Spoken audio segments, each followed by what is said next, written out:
Voilà, je veux tout d'abord vous saluer dans le nom du Seigneur.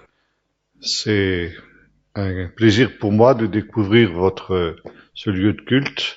Bien sûr, je retrouve beaucoup de visages connus, mais je suis dans un lieu qui est inconnu pour moi. Voilà. Le thème de notre rencontre, vous le savez sans doute, porte le titre suivant: Le retour de Jésus, mythe ou réalité. J'aimerais introduire cette réflexion ce matin par un texte dans le livre de l'Apocalypse, au chapitre 1er et au verset 7.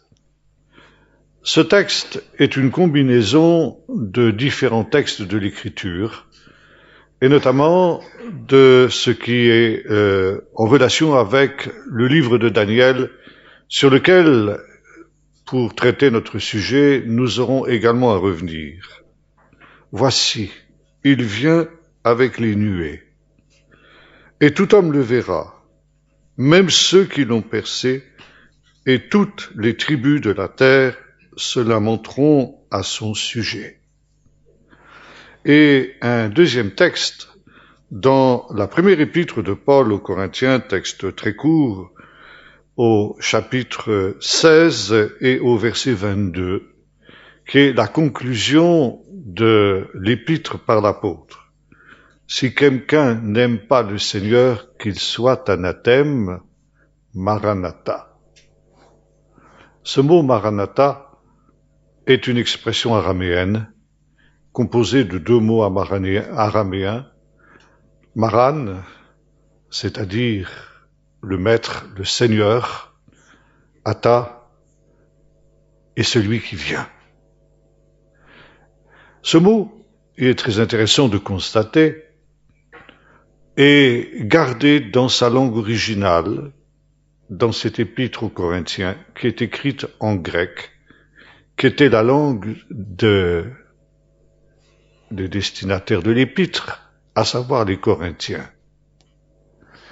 Et comme l'ont remarqué un certain nombre d'exégètes, il est intéressant que l'apôtre Paul n'éprouve pas le besoin de traduire cette expression en grec.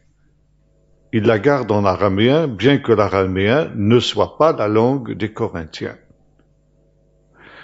Il en va comme d'un certain nombre de nos expressions liturgiques dans nos milieux évangéliques.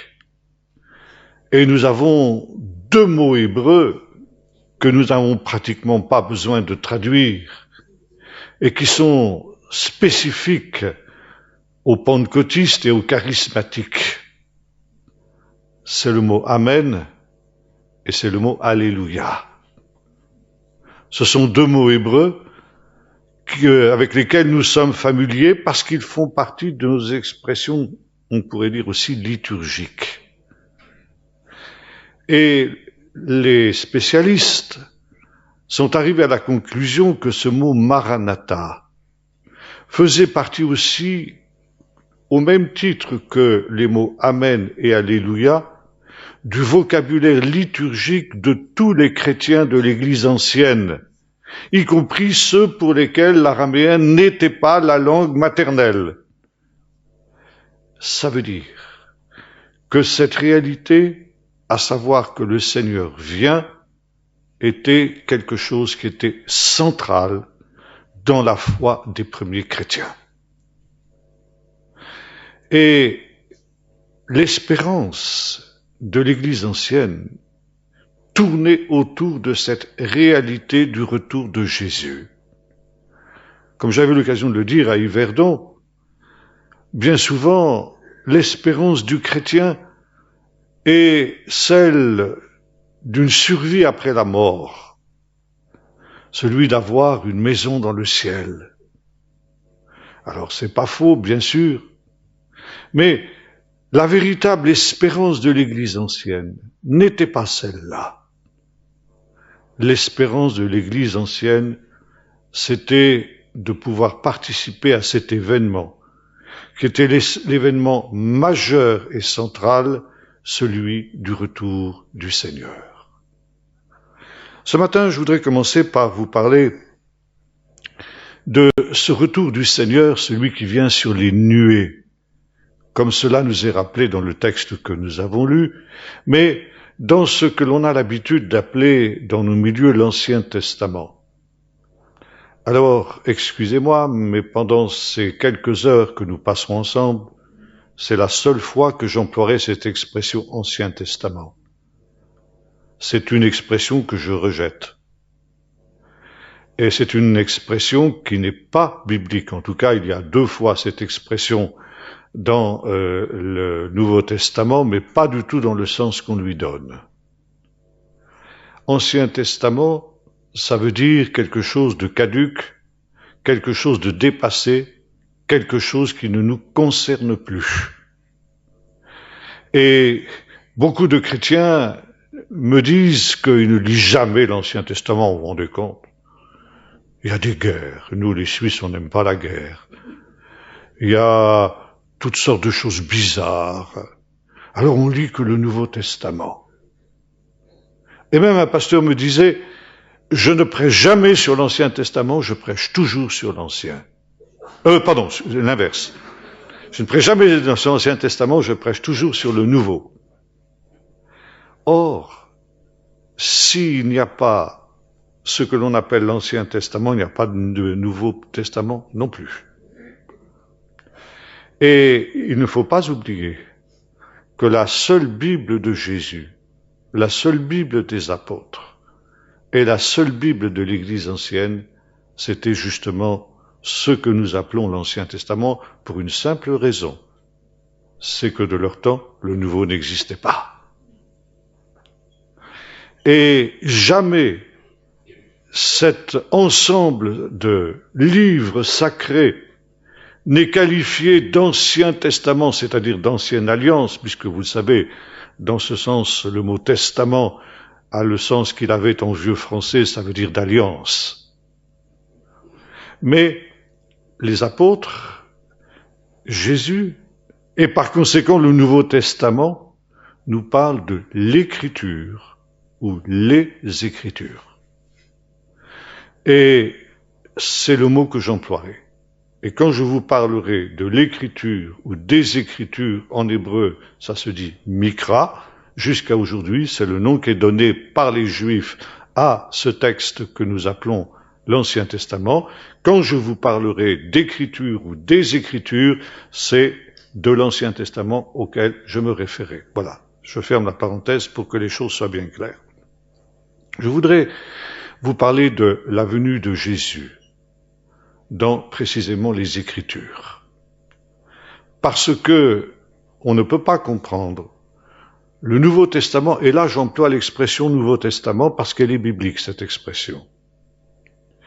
Et cette expression, vous la trouvez dans le chapitre 31 du livre du prophète Jérémie, verset 31, où il est dit ceci, « Voici, je fais avec la maison d'Israël et la maison de Juda, et non pas avec l'Église, une alliance nouvelle. » Nouvelle alliance, Nouveau Testament, encore une fois, Testament c'est un mot de vieux français, l'expression Nouveau Testament traduit cette expression Brit Chadasha que nous trouvons dans ce texte.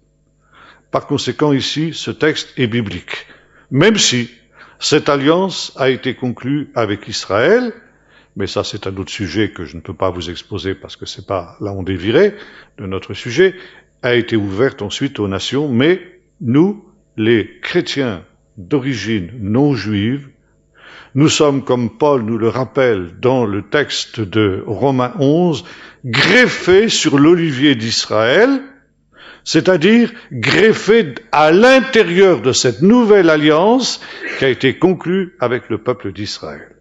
Bon, voilà. Ça, quelques petites mises au point étaient nécessaires au début de cette rencontre. Et je vous reviens ici à mon texte, Maranatha, il vient sur les nuées. Et là, il y a une question fondamentale qui se pose, d'ailleurs c'est celle qui m'a été posée, le retour de Jésus, mythe ou réalité?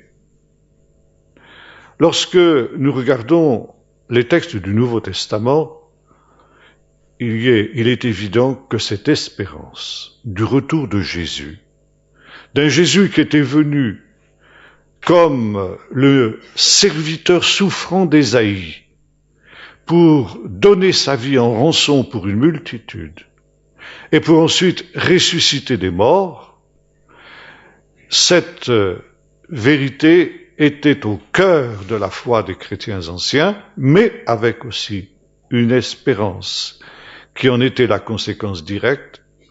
Ce même Jésus, qui est venu comme le serviteur souffrant, reviendra dans ce que l'on appelle le dernier jour, comme le roi de gloire qui viendra établir le royaume messianique. Et cette fois, les premiers chrétiens l'attendaient comme quelque chose qui se réaliserait non pas au-delà de l'histoire, dans ce que nous appelons le ciel, mais bel et bien sur cette terre. Une terre qui serait renouvelée, une terre qui serait transformée, et qui reviendrait ce qu'elle était au commencement, c'est-à-dire un paradis terrestre. Ça, nous allons aussi y revenir. Ça, c'était l'espérance des premiers chrétiens. Et comme le pense la tradition juive jusqu'à nos jours, ce règne messianique, ce temps messianique, aurait une durée limitée, et limitée en général à 1000 ans. Et après cette période, interviendrait une réalité tout à fait nouvelle, qui serait un ciel nouveau et une terre nouvelle. Et cette période de 1000 ans, dans la tradition juive jusqu'à nos jours, on l'appelle le temps messianique, le règne messianique, ou encore les jours du Messie. Tout ça, ça veut dire exactement la même chose.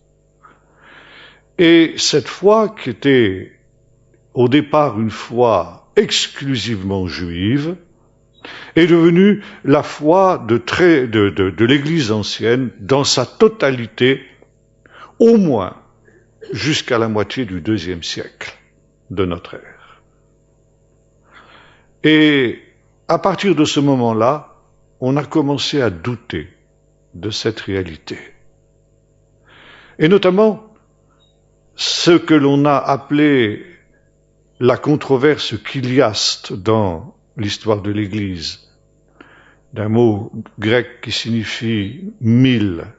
Les chiliastes, ce sont les millénaristes, c'est-à-dire ceux qui croyaient dans ce règne millénaire, ce règne de 1000 ans sur la terre.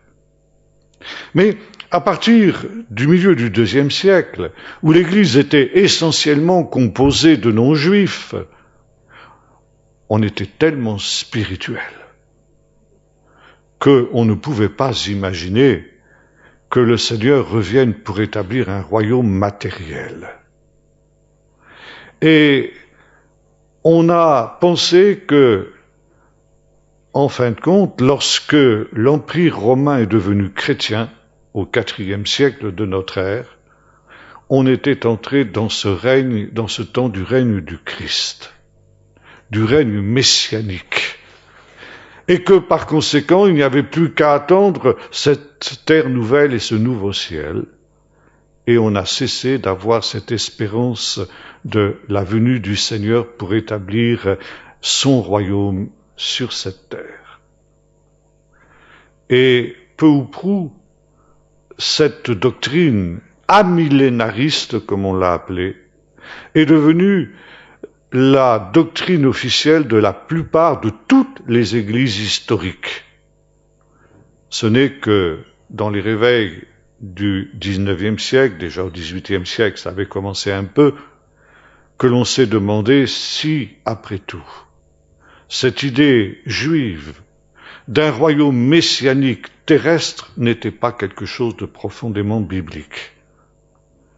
Et le monde évangélique est revenu à ce qu'était la foi ancienne de l'Église primitive, à savoir ce retour de Jésus pour établir son règne sur la terre.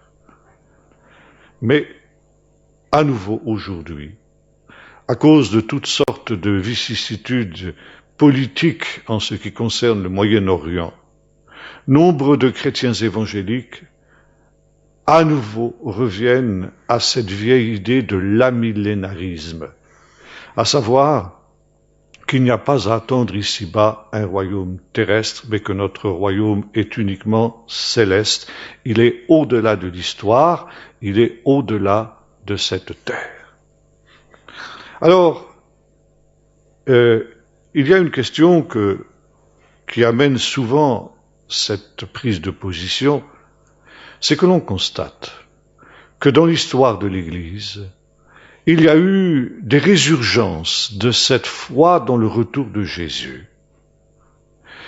Et beaucoup ont pensé qu'ils étaient la génération, ils étaient le temps. Et finalement, quand on regarde l'histoire de l'Église, nous constatons qu'ils se sont trompés. Je suis moi-même descendant de Huguenots. J'ai un de mes ancêtres qui a été galérien pour la foi. Et parmi les Huguenots français, soumis à cette terrible persécution, est née aussi cette foi que les persécutions qu'ils subissaient étaient le signe qu'ils étaient la génération qui allait voir le retour du Seigneur. Et puis des siècles se sont produits et rien ne s'est réalisé comme ils l'avaient pensé. Et aujourd'hui, nombre de chrétiens évangéliques se disent, si les générations qui nous ont précédés et qui ont espéré ce retour du Seigneur se sont trompées, qu'est-ce qui nous garantit que nous aussi, nous ne serions pas éventuellement en train de nous tromper? Qu'est-ce qui nous garantit que nous sommes la génération et que le Seigneur revient de notre temps? Qu'est-ce qui nous garantit? Pour reprendre le thème qui m'a été demandé pendant cette journée, qu'est-ce qui nous garantit que cette espérance d'un retour de Jésus sur cette terre n'est finalement pas un mythe et une utopie? Nous sommes ici dans la question centrale. Alors, je voudrais ici que nous nous interrogions à partir de ce que dit l'Écriture. Voici, il vient sur les nuées.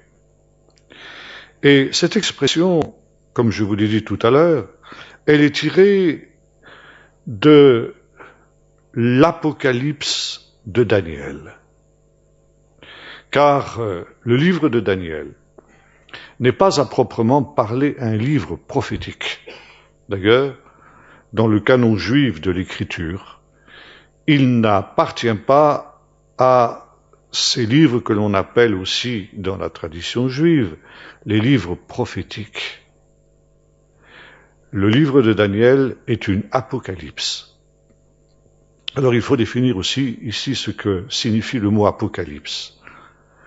Dans notre langue française, le mot apocalypse a une connotation extrêmement négative. Apocalypse, quand nous prononçons ce mot, nous pensons à un ensemble de catastrophes, de cataclysmes, et quand il y a quelques catastrophes naturelles, tremblements de terre ou autres qui se produisent quelque part, il n'est pas rare d'entendre les journalistes qui sont sur place nous dire « Oh, mais ici c'est une vision d'apocalypse ». Ça veut dire quelque chose d'horrible, quelque chose d'affreux. Or, le mot apocalypse n'a pas du tout ce sens. L'apocalypse, au contraire, est une bonne nouvelle. Et cette bonne nouvelle, elle se traduit justement par ce mot que nous avons rencontré tout à l'heure dans la première épître aux Corinthiens, Maranatha, le Seigneur vient. C'est quelque chose, c'est une réalité qui est cachée. Et c'est le sens du mot apocalypsis en grec. Ça veut dire quelque chose qui a été caché, qui a été voilé, et qui va se trouver dévoilé, révélé, manifesté. Et dans certaines langues voisines, par exemple en anglais, le titre de ce livre, qui en français porte le nom d'Apocalypse de Jean, en anglais, dans la plupart des versions anglaises, porte ce titre « Révélation de Jésus-Christ ». Donc révélation, dévoilement. Et le livre de Daniel est cette révélation et ce dévoilement. Je ne vais pas vous faire évidemment une étude exhaustive du livre de Daniel, ça nous entraînerait trop loin. Mais je voudrais que nous arrêtions quelques instants sur le chapitre 7 du livre de Daniel, qui est sous-jacent à ce texte de l'Apocalypse que nous avons lu, « Voici, il vient sur les nuées ». Le chapitre 7 du livre du prophète Daniel est un chapitre qui est essentiel dans le livre du prophète en question. C'est un long chapitre et je vais le résumer pour que nous puissions gagner un petit peu de temps, que nous ne... C'est pas d'une perte de temps, mais ça mangerait notre temps, vous le relirez chez vous à tête reposée. Le prophète Daniel a une vision, donc une révélation, une apocalypse, et notamment, il voit apparaître 4 bêtes monstrueuses, 4 bêtes féroces. La première est un lion, la deuxième est un ours, la troisième est un léopard, et la quatrième est un animal fantastique, un animal qui n'existe pas sur la terre. Mais ce qui le caractérise, par opposition aux 3 bêtes féroces qui l'ont précédé, c'est que c'est un animal infiniment plus féroce que pourtant ces animaux qui déjà sont redoutés pour leur férocité. Et Daniel reçoit la révélation de l'identité de ces 4 animaux. Ces 4 bêtes monstrueuses sont en réalité 4 empires qui doivent se succéder sur la surface de la terre jusqu'à la fin des temps. Depuis le temps de Daniel jusqu'à la fin des temps. Et l'identification de ces empires est donnée au prophète. La première bête, qui est un lion, symbolise l'empire qui domine sur l'essentiel de la terre connue d'alors, et par conséquent sur Daniel, qui est véritablement contemporain du prophète, à savoir l'empire babylonien. La deuxième bête, semblable à un ours, représente, nous dit le texte, l'empire qui va succéder à Babylone, à savoir l'empire des Mèdes et des Perses, qui est rappelé dans les livres d'Ezra et de Néhémie, le moment du retour d'Israël dans son pays. Le troisième empire, le léopard, est identifié avec l'empire d'Alexandre le Grand qui succédera aux Perses, et puis le quatrième empire, lui, n'est pas identifié. Il reste un empire parfaitement mystérieux. Mais il a ceci de particulier, c'est qu'il va mettre le comble à la férocité, il va mettre le comble au péché, et il va entraîner toute la terre habitée dans une ultime révolte contre Dieu qui va prendre des proportions jamais vues dans l'histoire.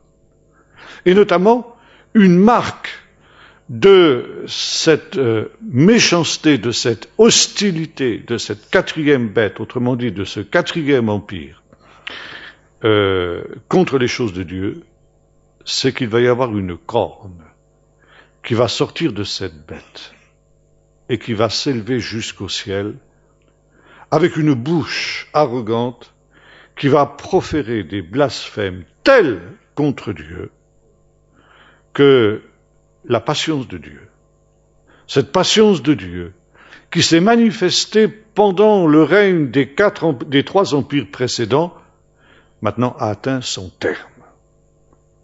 C'en est trop. La bête en a trop fait. Et elle en a non seulement fait assez pour elle-même mériter un terrible jugement, mais elle a aussi entraîné la terre entière dans cette ultime révolte contre Dieu. Voyez-vous, cette quatrième bête encore une fois, qui n'est pas nommé, qui n'est pas identifié, et que les sages d'Israël appellent Édom. Ça veut dire que chaque fois qu'il est question d'Édom en relation avec les temps de la fin, c'est de cette bête-là qu'il s'agit. Une bête qui, sous des formes diverses, nous disent les sages d'Israël, doit subsister jusqu'à la fin des temps. Mais cette bête, au temps de la fin, entraînera la terre entière dans cette révolte contre Dieu. Ça veut dire que ça sera un empire universel. Les autres empires avaient cette ambition aussi, mais ils ne l'ont pas réalisée. Ils n'ont pas pu la réaliser. Et l'étendue de leur souveraineté est restée limitée. Mais cette quatrième bête aura ceci de spécifique et de particulier par rapport à celles qui l'ont précédée, c'est qu'elle aura atteint ce qu'était l'objectif des empires précédents, à savoir devenir un empire universel.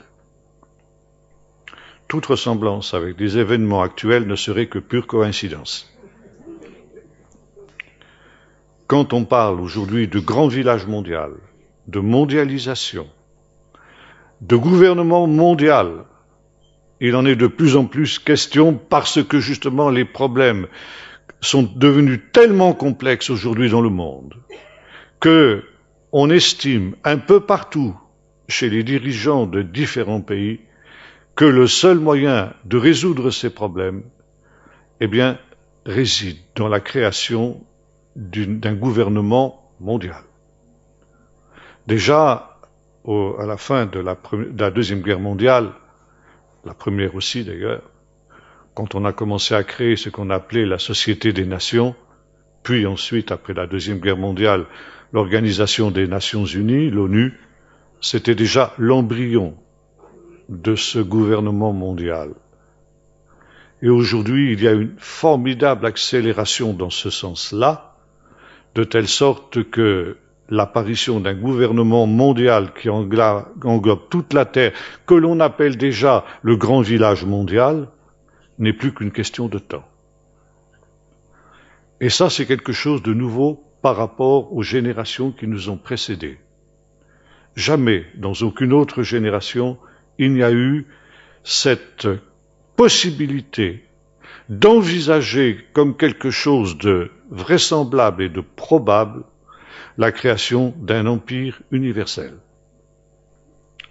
Alors, comme cet empire n'est pas nommé, les sages d'Israël aussi ont essayé de le nommer. Et ils constatent que cet empire est finalement l'héritier de ce qu'avait été le premier empire, la première de ces quatre bêtes, Babylone. Babylone, qui est encore appelée aussi, dans le livre de la Genèse notamment, Babel, ou Bavel en hébreu très exactement. Babylone, dans la langue de ces gens-là, qu'on appelle l'acadien, ça se dit Babyline, Babylone, c'est sa forme hellénisée en grec, mais le nom véritable de cette ville, c'est Bab-Illin, ça veut dire la porte des dieux.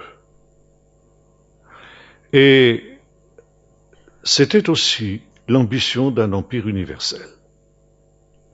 Quand nous lisons le chapitre 11 du livre de la Genèse, nous voyons que cette humanité qui était sortie des fils de Noé, qui avaient survécu au déluge, avait l'ambition de ne constituer qu'une seule race, qu'un seul peuple, qu'une seule nation, avec une seule langue et une seule pensée. On parlerait aujourd'hui de pensée unique.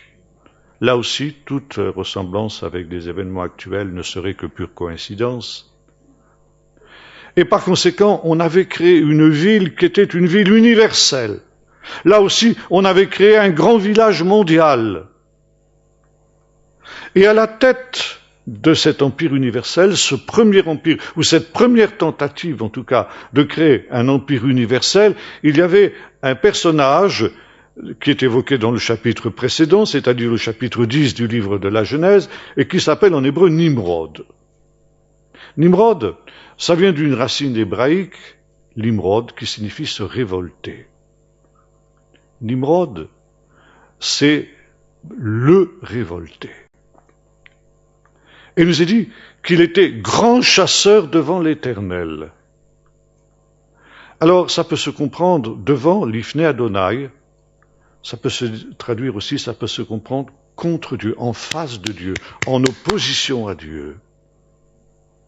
Nimrod le révolté, qui se révolte contre qui? Contre Dieu.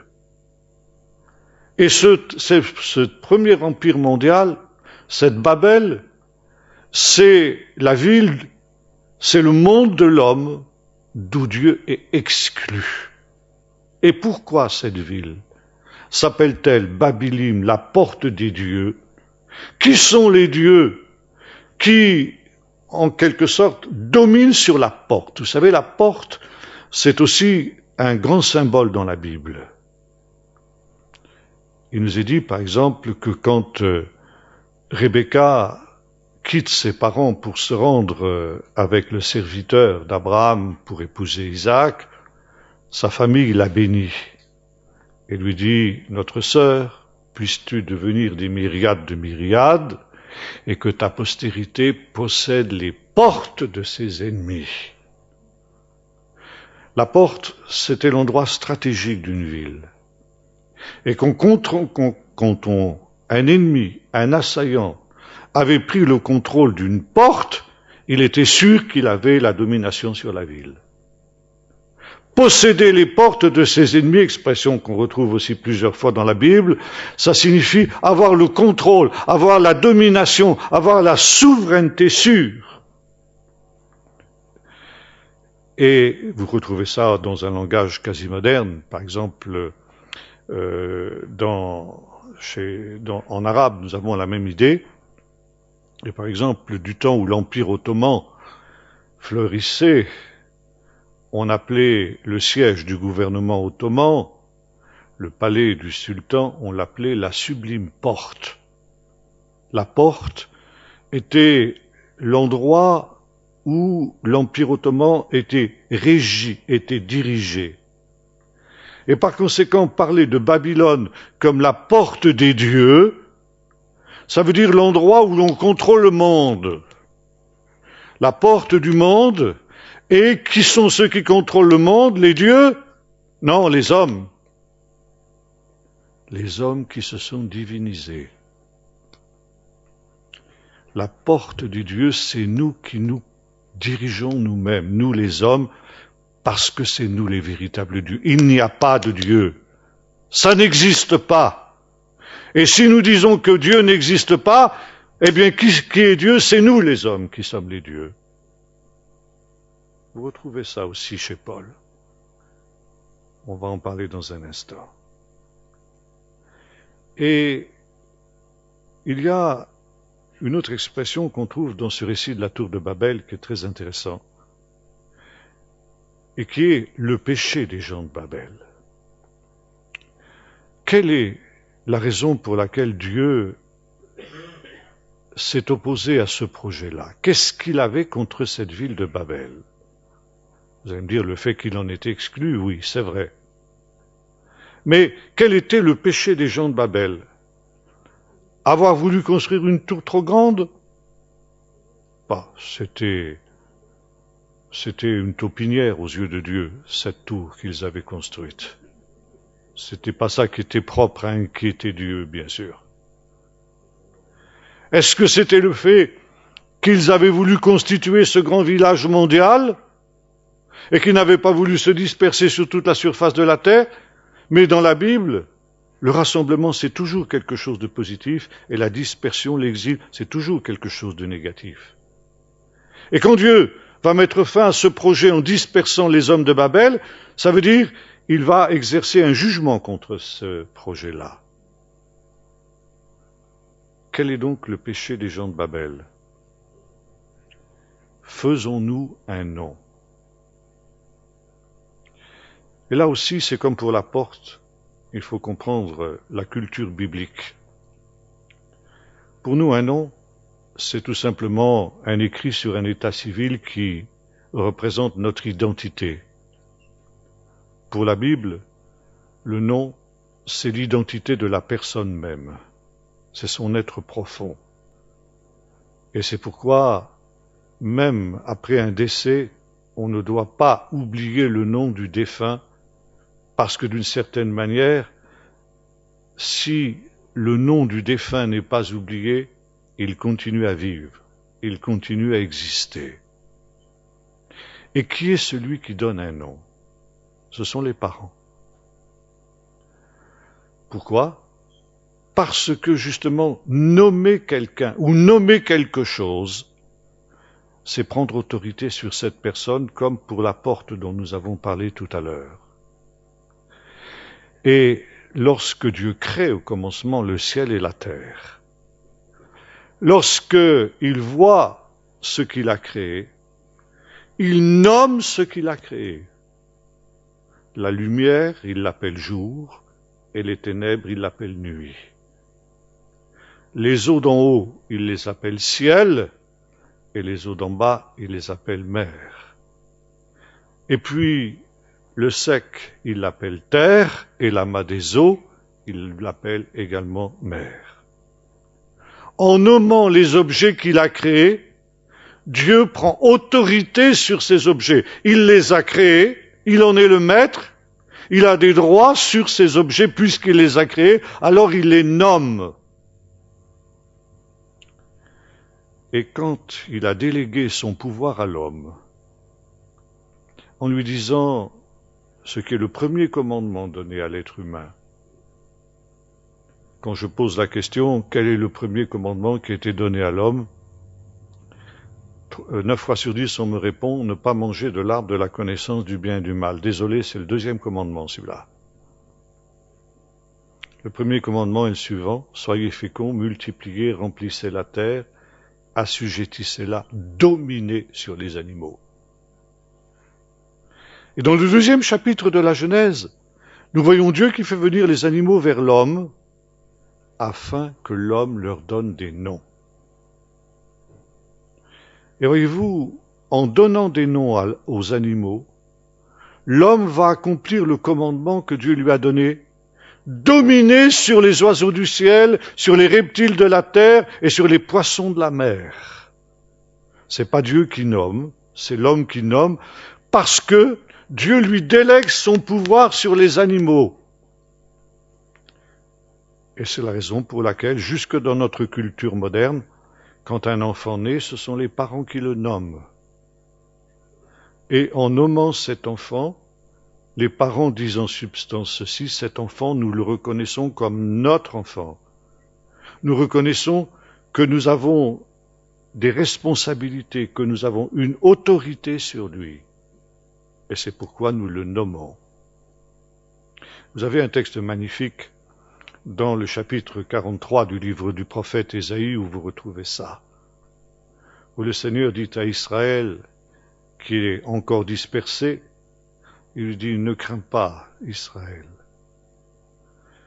car je suis ton créateur, je suis celui qui te crée.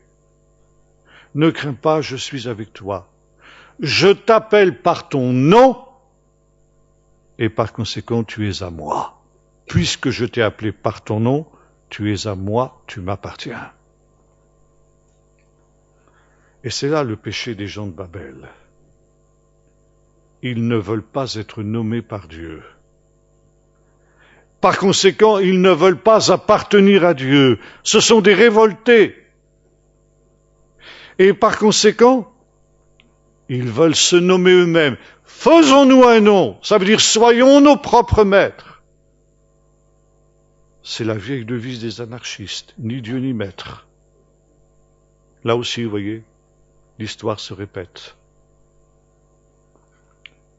Et Babel, c'est cette révolte totale de l'homme contre Dieu. Et Dieu intervient, non pas tant parce que lui-même est offensé par cette révolte, mais parce qu'il sait que cet empire mondial va devenir un enfer. Et dans la tradition juive, il y a des histoires plus ou moins légendaires, mais qui sont quasiment prophétiques, pour faire court, tout ce que les sages ont dit sur ce qu'était la civilisation de cette Babel ancienne, finalement, ils dépeignent cette civilisation comme un énorme camp de concentration, comme un empire entièrement totalitaire.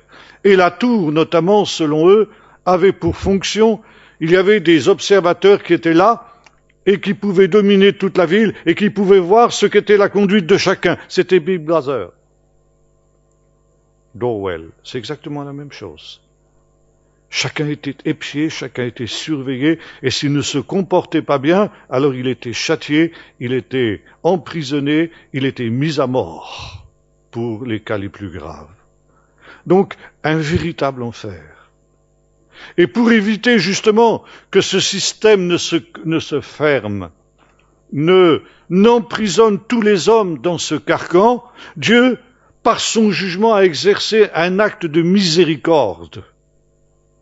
Il a mis fin à l'existence de la ville.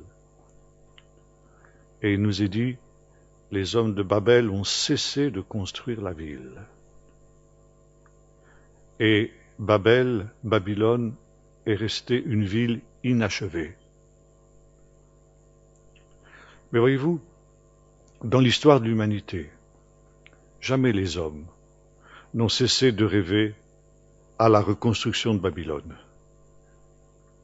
Et tous les grands bâtisseurs d'empires ont eu Babylone comme modèle consciemment ou inconsciemment. C'était vrai pour Nebuchadnezzar, pour les Assyriens qui l'avaient précédé, pour tous ces empires que nous avons évoqués ici avec le prophète Daniel, les Mèdes et les Perses, Alexandre le Grand, puis les Romains, Jules César, l'Empire byzantin, les empires arabes qui sont nés de l'apparition de l'islam à partir du 7e siècle. Plus près de nous, on peut parler de Charlemagne, on peut parler de Napoléon, on peut parler d'Hitler, on peut parler de Staline, de Mao Tse-tung. Bref, tous ces grands bâtisseurs d'empires rêvaient de Babel. Et comme nous le voyons dans le chapitre 7 du livre du prophète Daniel, personne n'a été autorisé par Dieu à achever Babel. Babel a toujours été inachevé. Et il y a eu toujours un moment dans l'histoire des empires humains où, comme c'était le cas pour la première Babylone, Dieu est intervenu et a empêché que la ville soit achevée. Mais les sages d'Israël ont dit, en lisant ce texte de Daniel 7 que nous avons, sur lequel nous nous arrêtons ce matin, au temps de la fin, juste avant la venue du Messie, Dieu permettra pour un court temps que Babel soit achevée. Et ça sera la quatrième bête. La quatrième bête, ça sera une résurgence, une réapparition de Babel. Et de la même manière que la Babel primitive du chapitre 11 de la Genèse avait à sa tête un révolté qui a entraîné toute l'humanité ancienne dans une première révolte contre Dieu, de la même manière apparaîtra au temps de la fin un mystérieux méchant, comme on l'appelle en hébreu, Aracha, ou l'impie, qui sera un nouveau Nimrod, un nouveau révolté, et qui conduira l'humanité tout entière dans une ultime révolte contre Dieu qui dépassera tout ce que l'on n'aura jamais vu sur la terre. Une révolte totale, une haine de Dieu, une haine de sa parole, une haine de son Messie et une haine de son peuple d'Israël, comme on n'en aura jamais vu dans l'histoire, de telle sorte que cette fois-ci Dieu dira maintenant « stop ». Et quand nous regardons l'Apocalypse de Jean, il est très intéressant de constater qu'au chapitre 17 et 18 de ce livre de l'Apocalypse, nous retrouvons cette Babylone, la grande Babylone, qui est caractérisée d'une grande prostituée. C'est-à-dire que nous retrouvons cette Babylone achevée, exactement comme dans la tradition juive.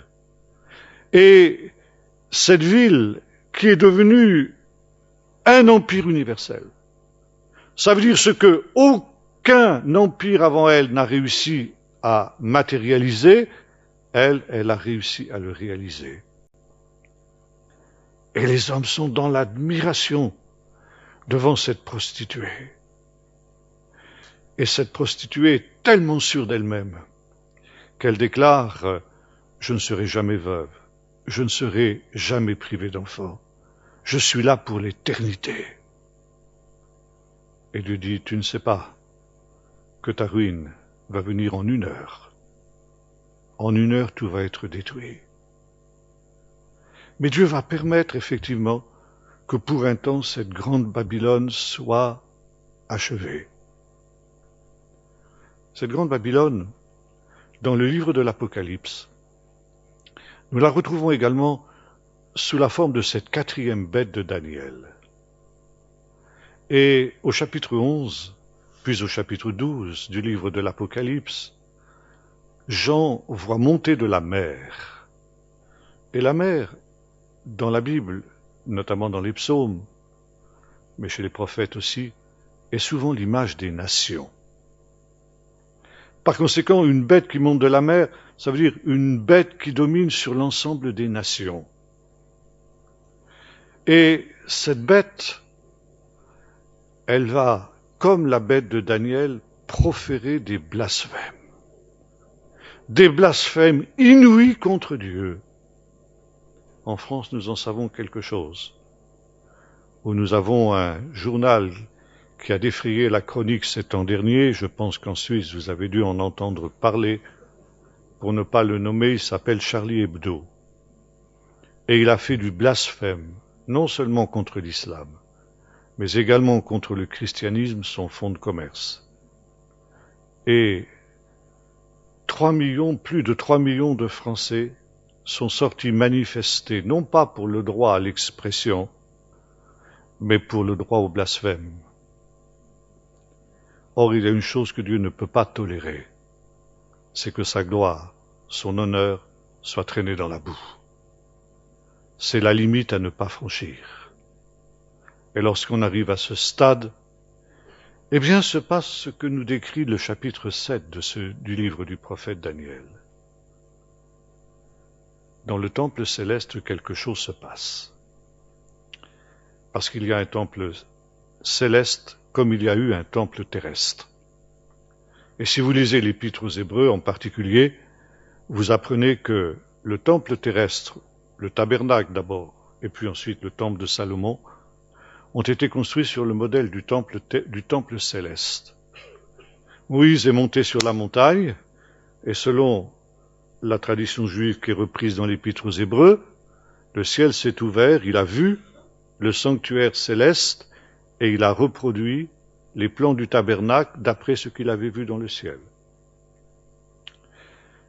Le temple de Jérusalem était non seulement un lieu de culte, mais il servait aussi de cour suprême, de justice. Quand on avait un conflit qui n'était pas réglé, alors on pouvait faire appel au grand prêtre qui avait la fonction de juge suprême de telle sorte que le temple pouvait aussi servir de tribunal suprême. Et dans le temple céleste, nous voyons se dresser un tribunal. Un trône est amené sur lequel prend place le juge suprême, c'est-à-dire Dieu. Puis la cour fait son apparition avec des livres. Des livres qui sont l'acte de l'accusation du prévenu qui va être jugé. Et un procès commence. Le procès de qui? Le procès de cette bête. Et lorsque le procès s'achève, on prononce la sentence, la mort. La bête est condamnée à mort. Et lorsque la sentence a été prononcée, arrive sur les nuées du ciel quelqu'un qui a l'apparence, nous est-il dit, d'un fils de l'homme. Et ce fils de l'homme, alors on va parler de cette expression dans un instant, reçoit des juges qui viennent de condamner à mort cette bête, l'ordre d'exécuter la sentence Ça veut dire de mettre à mort cette bête et tous ceux qui la suivent, et de remplacer son royaume universel par un autre royaume universel, le royaume de Dieu. Et depuis la plus haute antiquité, c'est-à-dire, grosso modo, depuis le IIe siècle avant Jésus-Christ, les commentateurs juifs ont considéré que ce Fils de l'homme n'était autre que le Messie. L'expression Fils de l'homme, nous la retrouvons dans les évangiles. Et Jésus parlait souvent de lui-même en tant que Fils de l'homme. Il est intéressant de noter que Paul n'emploie jamais cette expression, pas plus qu'aucune des épîtres. Pour une bonne et simple raison, c'est que cette expression Fils de l'homme était une notion juive et par conséquent ne pouvait pas être comprise par les non-juifs. Et de fait, c'est ce qui s'est produit quand on a commencé à étudier les évangiles. Les pères de l'Église, au moment où il y a eu ces grandes controverses théologiques sur les deux natures de Jésus, sa nature humaine et sa nature divine, ont défini ce qu'on appelle le dogme de Nicée, à partir du IVe siècle, où Jésus était défini comme Fils de Dieu, ça veut dire sa nature divine, et Fils de l'homme, c'est-à-dire sa nature humaine. Or, jamais, dans les Écritures et dans le Nouveau Testament, l'expression Fils de l'homme n'a fait référence à Jésus dans sa nature humaine. Fils de l'homme, c'est une expression qui se traduit littéralement par fils d'Adam. Adam signifiant l'homme. Et un être humain, vous et moi, nous sommes des fils d'Adam. Et quand, encore aujourd'hui en hébreu moderne, on dira un homme, un être humain, on l'appellera Ben Adam, à Ben Adamazé, cet homme-là, cet être humain-là. Nous sommes tous des descendants d'Adam, nous sommes tous des fils d'Adam. Et voyez-vous, souvent dans les apocalypses, c'est vrai pour Daniel, c'est vrai pour l'apocalypse de Jean, il y a une ambivalence sur l'image des bêtes. Les bêtes, c'est à la fois l'empire, le royaume, on en a parlé, mais c'est aussi le chef du royaume.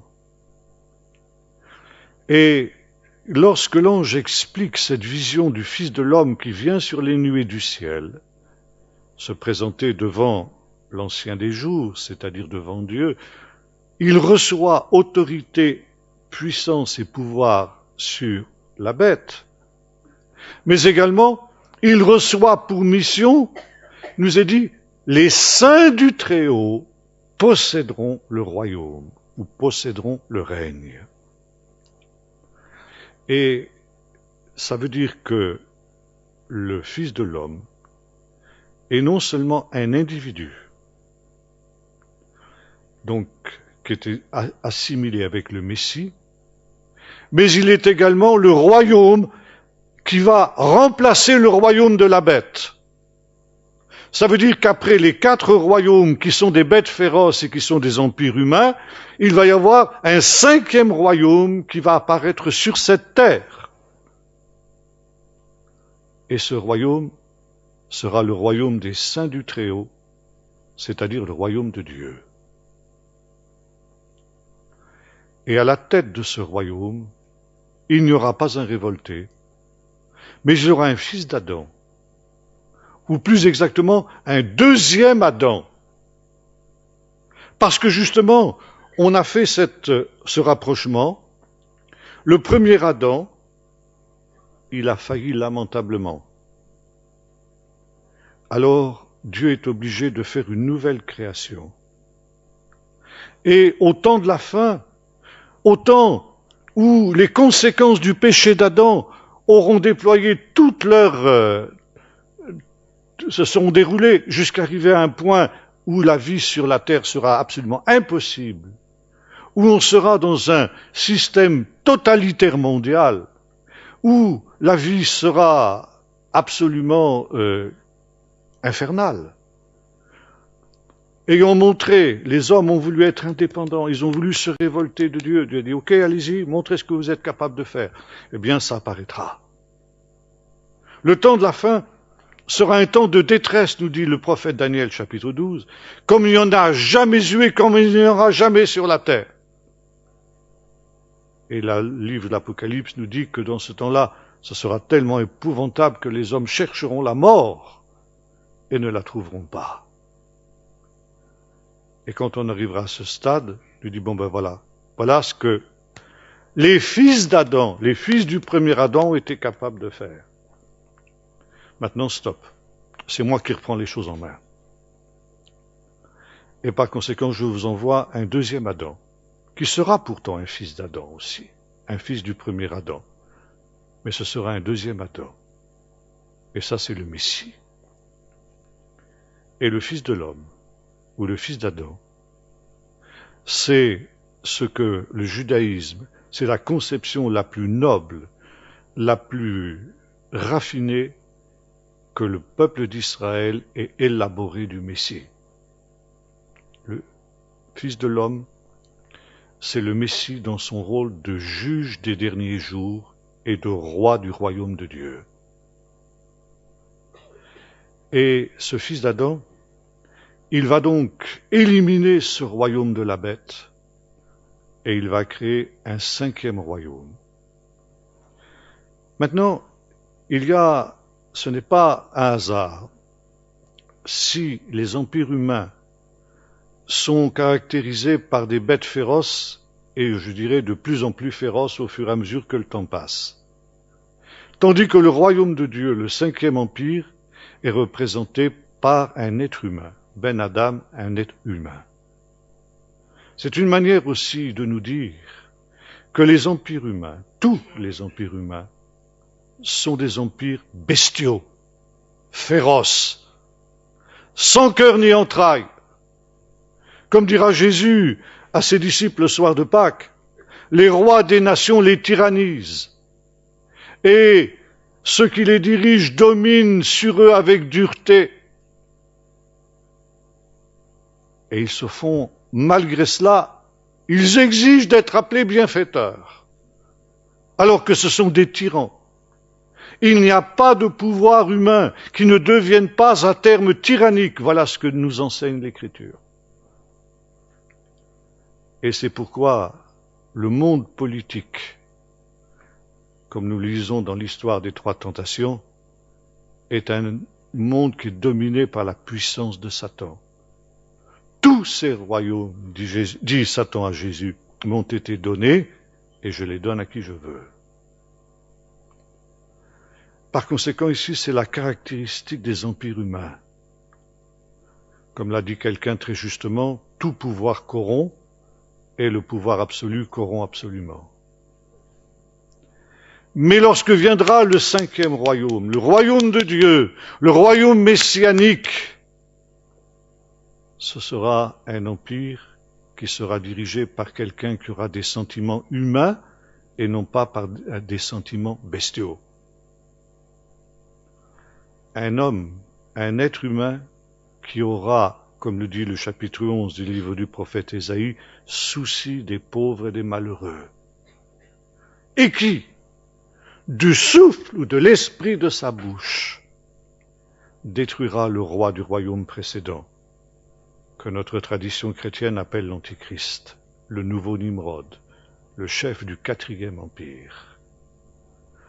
Paul nous dit, citant Ésaïe 11, « Alors, quand les hommes se seront eux-mêmes proclamés Dieu, comme l'ont fait les gens de Babel », vous trouvez ça en deuxième épître aux Thessaloniciens chapitre 2, alors à ce moment-là apparaîtra le Seigneur Jésus, qui du souffle de sa bouche, tel le Fils de l'homme, du souffle de sa bouche, de l'esprit de sa bouche, fera périr à rachat le méchant, l'antichrist ou l'impie, et le remplacera par un royaume qui sera un royaume à la dimension de l'homme, où l'homme sera pris en compte, où le Messie ne cherchera pas comme les grands de ce monde à attirer avec lui ce qu'il y a de meilleur, mais qui sera, comme il l'a montré, même dans son élévation, le serviteur de tous, et notamment des plus faibles et des plus petits.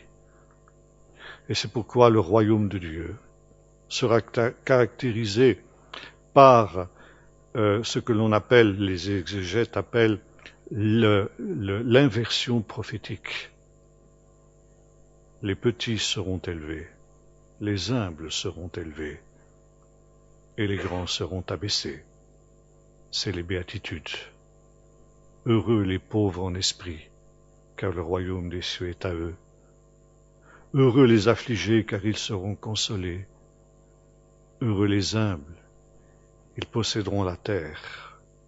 Et à Qumran, on a quelque chose de semblable qui dit la terre à venir.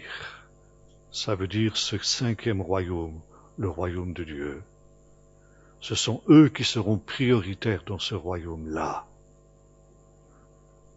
Et voyez-vous, il vient sur les nuées.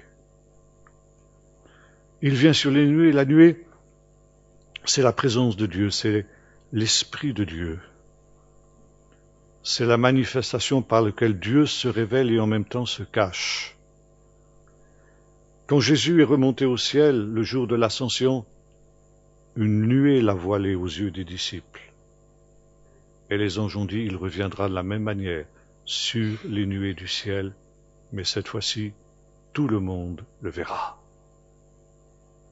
Et une dernière pensée avant de conclure. Selon la tradition juive, le Fils de l'homme, c'est aussi le nouvel Adam. Le 2e Adam, nous l'avons vu. Et vous vous souvenez, on en a parlé tout à l'heure, que dans le chapitre 2 du livre de la Genèse, Dieu a fait venir les animaux vers Adam pour qu'il les nomme. Ça veut dire qu'ils prennent autorité sur eux. Et quand l'homme a nommé les animaux, alors d'une certaine manière, il est devenu le roi du royaume de Dieu, mais hélas, il a abdiqué cette souveraineté à un des animaux qu'il avait nommé, le serpent. Et on arrive à cette situation absolument invraisemblable, où l'homme qui devait dominer sur les animaux est dominé lui-même par un animal, le pire, celui qui rampe sur le sol. Alors, là aussi, Dieu va être obligé de corriger dans les derniers temps cette anomalie. Et de la même manière qu'au commencement, il a fait venir les animaux vers Adam pour que Adam les nomme et donc prenne autorité sur eux, au dernier temps, il fera venir les 4 bêtes, les 4 animaux diaboliques dépeints par Daniel vers le fils d'Adam, le fils de l'homme, pour qu'il les nomme. Et quand il les aura nommés, il prendra autorité sur eux, et ce sera le royaume de Dieu. Maintenant, le chapitre 2 de la Genèse nous dit que malgré le fait que Adam ait nommé les animaux, il n'a trouvé aucune aide semblable à lui. Aucune aide qui puisse lui donner la joie, le bonheur auquel il aspirait, et faire en sorte que ce royaume de Dieu soit un royaume de joie et de bonheur. Alors Dieu a fait tomber l'homme dans un profond sommeil, et vous vous souvenez, il a pris la côte dont il a fait la femme. Et la première partie du livre de la Genèse s'achève par le mariage entre Adam et Ève. Cette fois, quand il voit cette femme qui vient vers lui, Adam déclare « C'est l'os de mon os et là est la chair de ma chair ». Et c'est pourquoi, dit le texte biblique, l'homme quittera son père et sa mère, il s'attachera à sa femme, Vayihush nehem le basar echad, et les deux deviendront un, une seule chair à l'image de Dieu. Or, au temps de la fin, il y aura exactement la même chose, nous ont dit les sages d'Israël. Quand le Messie aura établi son règne, quand le fils d'Adam, quand le second Adam, le fils de l'homme, aura établi son règne sur les animaux en les nommant, en les soumettant, en faisant en sorte que, comme dira l'apôtre Paul qui commande ce texte dans le chapitre 2 des Philippiens, tout genou fléchira devant lui, pour que ce règne, ce royaume de Dieu, soit un règne où règne le bonheur. Dieu donnera aussi au Fils de l'homme, au Fils d'Adam, une femme, une compagne. Et selon la tradition juive, cette femme, c'est Israël.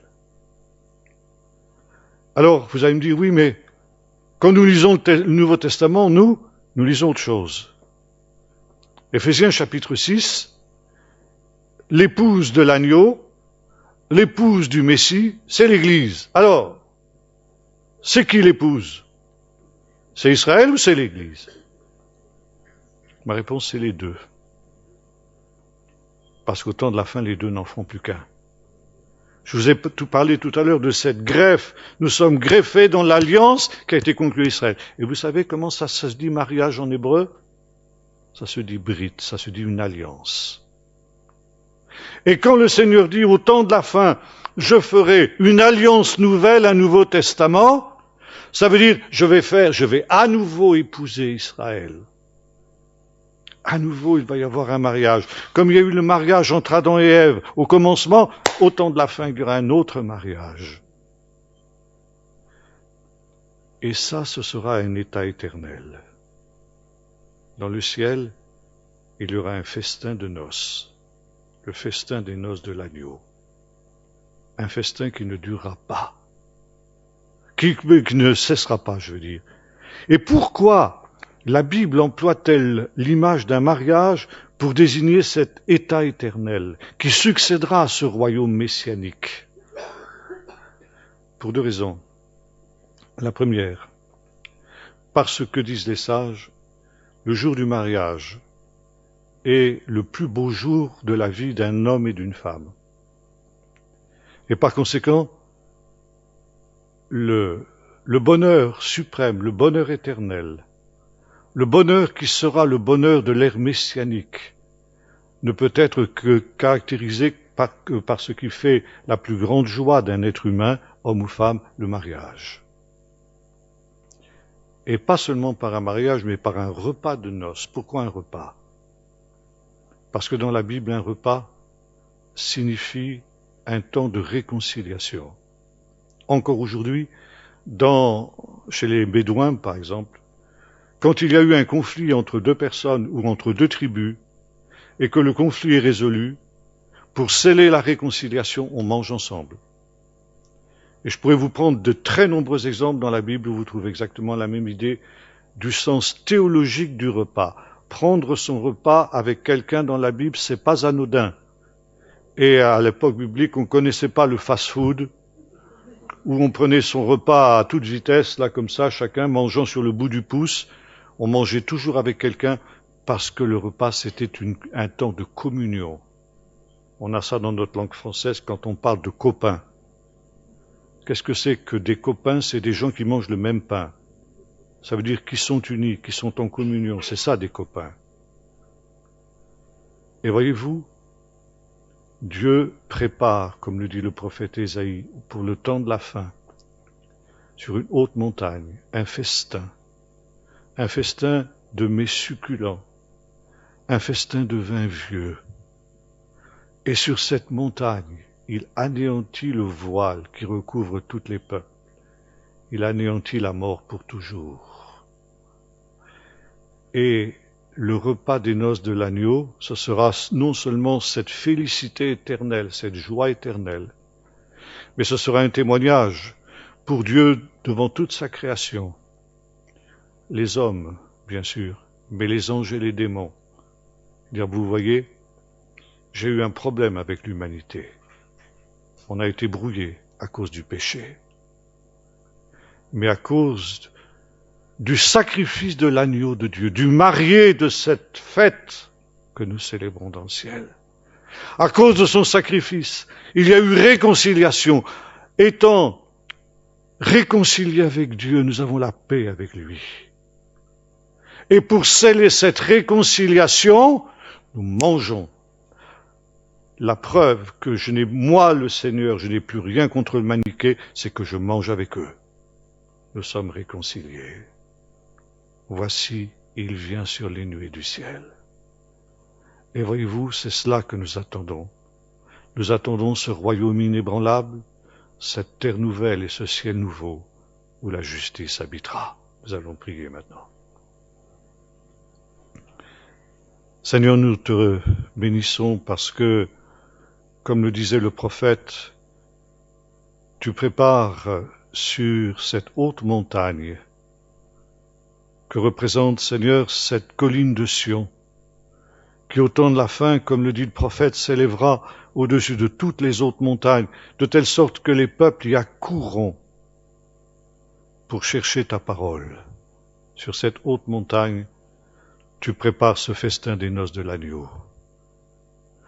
Et tu anéantis, Seigneur, tous tes ennemis, tu mets tous tes ennemis sous tes pieds à cette occasion-là. Tu détruis toutes ces puissances des ténèbres qui ont été déchaînées par le péché du premier Adam et qui sont en train de déployer leurs effets dans notre monde. Mais nous savons, Seigneur, que cette ultime révolte qui nous entoure et dans laquelle nous sommes plongés n'est que le dernier sursaut d'un monde à l'agonie. Et que, Seigneur, tu as décrété déjà la condamnation de ce monde, la mise à mort de toutes ces forces infernales qui se déploient, qui se déchaînent en ce temps, dans ce monde, qui, séduit par l'adversaire, s'imagine que son bonheur passe par ton rejet. Et toi, Seigneur, tu vas bientôt démontrer le contraire. Et nous te remercions, Seigneur, parce que nous savons que tous ces peuples qui aujourd'hui se révoltent contre toi viendront se prosterner devant le roi, l'Éternel des armées à Jérusalem, sur cette haute montagne, et que sur cette haute montagne, tu détruiras le dernier ennemi qu'est la mort. Et là, Seigneur, tu prépareras tous ces peuples ce festin de réconciliation, ce festin de mets succulents de vin vieux. Et que là, Seigneur, si nous avons persévéré avec toi, alors nous ferons partie de cette épouse, non pas de cette prostituée que tu vas anéantir, mais de l'épouse, de l'agneau, qui célébrera ce festin de noces pour l'éternité. Aussi, Seigneur, avec l'esprit et l'épouse, nous te disons cette parole qui était ce leitmotiv de nos frères de l'Église ancienne. Maranatha, viens Seigneur Jésus, viens vite.